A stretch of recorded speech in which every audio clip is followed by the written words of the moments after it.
Hey everyone, welcome back. Ready for another deep dive. Always. Today, we're going way back Oh, to the early 1900s.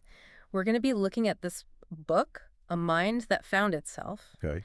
by Clifford Whittingham Beers. Oh, yeah, this is a classic. It was published in 1908, Mm-hmm. and it's his autobiography.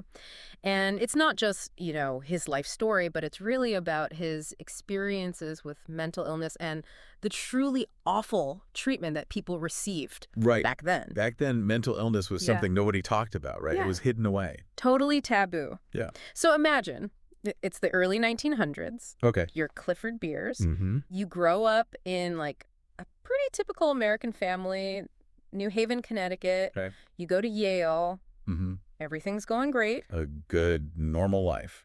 But then his brother starts having epileptic seizures, Oh, wow. and Beers starts to develop this intense anxiety and fear. Oh, so he's like worried about himself, too. Yeah. Well, yeah, and I think it's interesting, right? Because this is like societal pressure to be this like perfect guy, to be successful, and it all kind of, Builds up. yeah.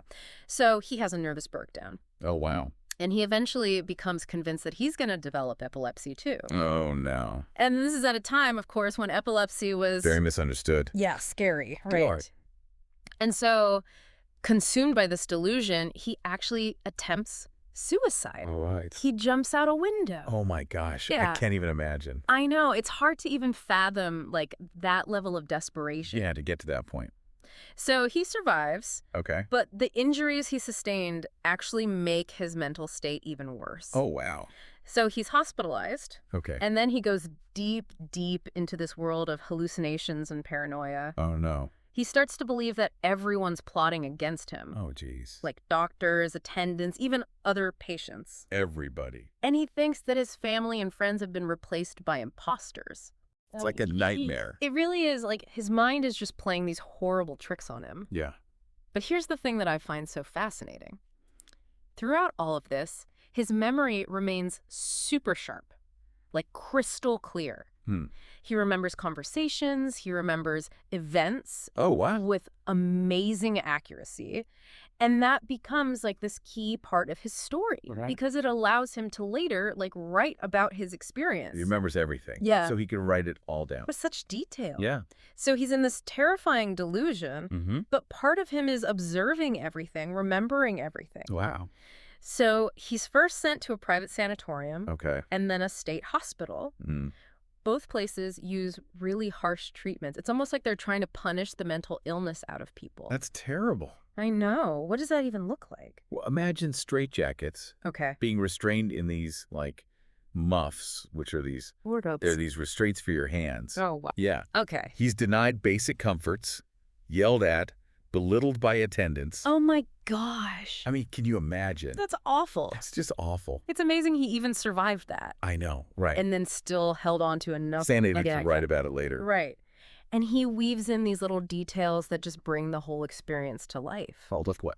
So, for example, he talks about this gastronomic ruse Oh, right. where they give him this like giant serving of ice cream, Mm. but it's in a tiny little saucer. Oh, And he thinks it's some kind of like elaborate trick. a trick. Yeah. By who? He believes that there are detectives watching him. Detectives. Yes. Really? Oh, wow. And to him, this ice cream incident is proof that they're trying to manipulate him. That's incredible. I know. It's almost funny, but Yeah. it shows like how deep his delusions run. Right. And it makes you wonder, like, if his logic made perfect sense to him within his reality, then what does sane even mean? That's a great question. I know. And then there's this other part where a doctor promises to loosen his straitjacket, Mm. but instead he tightens it What? just to torment him. Oh, that's just cruel. I know. It's these like small acts of cruelty that make his story so disturbing, you know? It's Yeah. not just some abstract critique. It's like this visceral story. It's personal. Yeah. You feel it. Yeah, you really feel it. It's incredible that he held on at all. Right. And the thing is, like, through all of this, he never wavers in his belief in these delusions. Wow. Like, his logic is impeccable, but it's all based on... Finding information. Yeah, like his mind is working fine. It's just the information is... Totally wrong. Yeah. Wow. And it makes you think about, like, the line between, a sound mind and an ill mind. Right, who decides? Yeah. Who gets to say? It really makes you examine all of your assumptions about mental illness. Definitely. So he's stuck, right? Like trapped in this system. Oh, yeah. And trapped in his own mind. Exactly. But there's this incredible moment in the book where he has this like sudden flash of insight, where he realizes how irrational his beliefs have become. Oh, wow. He calls it a rebirth, this really powerful shift from torment to clarity. Like waking up from a nightmare. Exactly. But I can only imagine that even with that realization, it wasn't just like an easy road back, right? It wasn't. He talks about experiencing this period of like elation afterward, a burst of energy and all these grandiose ideas. Okay. He becomes totally consumed with this desire to expose the abuses he'd witnessed and reform the entire system. So even though, like, technically he's better, Right. his mind is still playing tricks on him. In a way, yeah. He still had moments where his thinking was a bit off. For example, he came up with this like elaborate plan to harness gravity. It's gravity. Yeah. He believed it held the key to unlimited power and wealth. And he even saw himself as like chosen by God to lead this whole reform movement. Okay, that's wild. But even with those maybe unconventional ideas, his heart was in the right place, right? Oh, absolutely. Yeah. He wanted to help others who were suffering. Yeah. Just like he had. And that determination is what really drives the rest of his story. Right. He starts trying to tell people about the horrific conditions in the hospitals. He even writes this letter to the governor of Connecticut. Oh. Detailing all the abuse. But wait, wasn't he still confined at that point? Yeah, he was. How did he even get a letter out? That's what I'm wondering. Well, he found a way. He was so resourceful. Okay. And sneaky, honestly. Yeah. He describes using a magazine in a drugstore as a makeshift mailbox. He was convinced he was being watched constantly, That's amazing. He was really determined. Oh, yeah. And the letter itself, wow, it's powerful. What kind of things did he write? He describes the horrors of the bullpen. The bullpen, that was the ward where they kept the most violent patients. Oh, jeez. He talks about being physically abused, witnessing others being mistreated. Awful. It's just awful. And then he outlines this vision for a Bill of Rights for the insane, basically laying the groundwork for patient advocacy. So even while he's struggling with his own recovery, Right. he's already thinking about helping others. Exactly. It's one of the most inspiring things about Beers. Yeah. He doesn't just wallow in his own suffering. He channels it into positive change. Wow. He talks about his desire to create a world where people with mental illness are treated with dignity and respect, not locked away and forgotten. So powerful. And it makes you think, right? Like, societal attitudes have such a huge impact on the way we treat people who are different. Totally. Yeah. If we see mental illness as something shameful, then it's easier to justify those horrific treatments. You're right. You're absolutely right. So what happened after he sent the letter? Did anything come of it? Well, it's not really clear if the governor ever read it, but Beers didn't stop there. He kept advocating, and eventually he channeled all of his experience into writing A Mind That Found Itself. So that was the culmination of all those efforts. Exactly. And it wasn't just a personal account.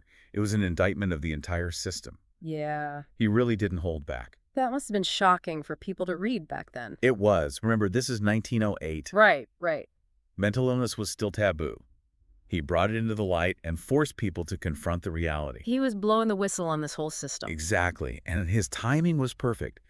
This was the progressive era, when social reformers were tackling all these issues. Poverty, child labor. Exactly. Beers added mental health care to that list. Yeah. It became this urgent social issue that demanded attention. It makes sense. People were already questioning things, and Beers gave them another reason. Yeah. And another thing that made his book so effective was his writing. Okay. He doesn't just lecture the reader, he pulls you in. He's a good storyteller. He uses humor, vivid descriptions, even moments of self-awareness. He makes it relatable. Totally. He understood that to change people's minds, he had to touch their hearts. Yeah. Make them feel what it was like to be trapped in that system. But he did eventually reintegrate into society, right? He did. after everything. That's another key part of the story. He talks about how once that initial period of elation subsided, he was able to find work, rebuild his life. Okay. He talks about the importance of second chances and compassionate employers. So it's not just about the bad stuff, Yeah. but also about highlighting the good. Yes, the people who gave him a chance. That's powerful. It is. It's a message of hope and resilience. Yeah. It's a reminder that recovery is possible. Even after experiencing something so horrific, Exactly. it's inspiring, but it also makes you think, right? Like, there's still so much stigma around mental illness, even today. That's a great point. But before we get into that, let's talk about the legacy of Beer's work. Because his book didn't just start a conversation. It created an entire movement. Really, one book did all of that. It really did. It started with the National Committee for Mental Hygiene, which he helped establish in 1909. Wow, so soon after the book was published? Yep. This organization was groundbreaking. They advocated for better treatment, better conditions in hospitals, and they worked to educate the public about mental illness. So he went from patient to leader. That's right. Yeah. And the impact was huge. It laid the foundation for so much of the progress we've seen in mental health care. Amazing. It really is. We have a lot to thank him for. I agree. It's incredible how one person's story can have such an impact. And that's why it's so important to keep sharing stories like his. They remind us of the power of one voice. Yeah. Okay, so we've talked about the context, his journey, the impact. But what does all of this mean for us today, over a century later? That's the question, isn't it? And I think it's one that each listener have to answer for themselves. But for me, Beer's story is a reminder that even in the face of immense suffering, there's always hope. It's a call to action, to challenge our own assumptions about mental illness, to advocate for those who are struggling, and to never stop fighting for a world where everyone has access to the care and support they need. It's amazing how relevant his story still feels, even today, after all this time. Right. And, part of it is because he's such a good writer. Yeah. He doesn't just tell you the facts. He brings it to life with humor and these vivid descriptions. He's honest, too. Yeah. And he's not afraid to talk about, the messy parts. Right. Like those moments of elation after he regains his sanity. I mean, come on. That whole gravity harnessing thing. Yeah. It shows you how complex mental illness can be. Yeah. Even when you're recovering, it's not always straightforward. It makes you wonder, if someone as smart as Beers could have these delusions, what does that even mean for how we define sanity? It's a question we're still grappling with today. It really makes you think about whether that line between sane and insane is as clear as we think it is. It makes you think about who decides, Exactly. And I think it's easy to forget that people experiencing mental illness are individuals. Yeah. Not just diagnoses or statistics. And Beer's story reminds us that those voices are important. They are. We need to listen to them. Absolutely. Not silence them. And I think that's why we need to keep challenging the stigma. Yeah. Because as long as people are afraid to talk about it, they won't get help. Beer's legacy, though, he didn't just share his story. Right. He gave others a way to share theirs, too. Yeah, with the National Committee for Mental Hygiene. That was a huge step. It brought mental health into the open. It did. And we saw so many changes because of it. So as we wrap up our deep dive into a mind that found itself, what can we do today to keep Beer's legacy going? That's the big question, isn't it? It is. I think, for me, it starts with being open to those tough conversations. We need to learn about mental illness, be more compassionate. It's about realizing that mental health is just as important as physical health. Yeah.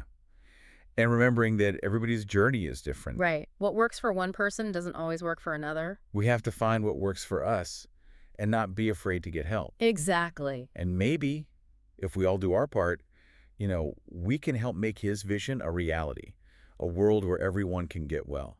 That's a great point to end on. Thanks for listening, everyone. Keep learning and keep the conversation going.